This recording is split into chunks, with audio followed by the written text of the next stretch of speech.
Welcome. If you're chasing a cleaner, less cluttered server layout on Discord, you've landed in the right place.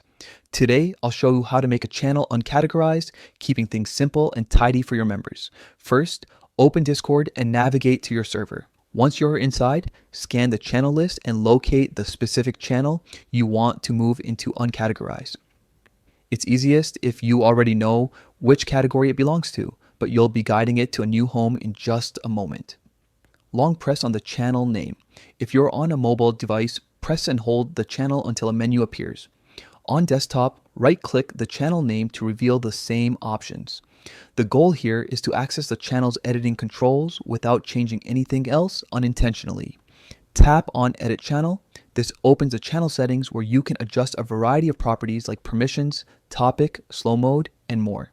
The key step for today is to reassign the channel to a different category, so don't worry about the other fields unless you want to tweak them as well. Tap on Category. You'll see a list of existing categories you've created in your server. Choose the category you want this channel to be under. If you're aiming for uncategorized, look for the option that simply says uncategorized or read the next step if you don't see it right away. Choose uncategorized. Selecting this option effectively removes the channel from a specific labeled category, placing it into a neutral space that's easy to scan and manage. This is especially helpful when you're reorganizing a busy server or testing new channels without overwhelming your members with too many categories. That's it. You've successfully moved the channel into uncategorized, giving your server a cleaner, more approachable structure.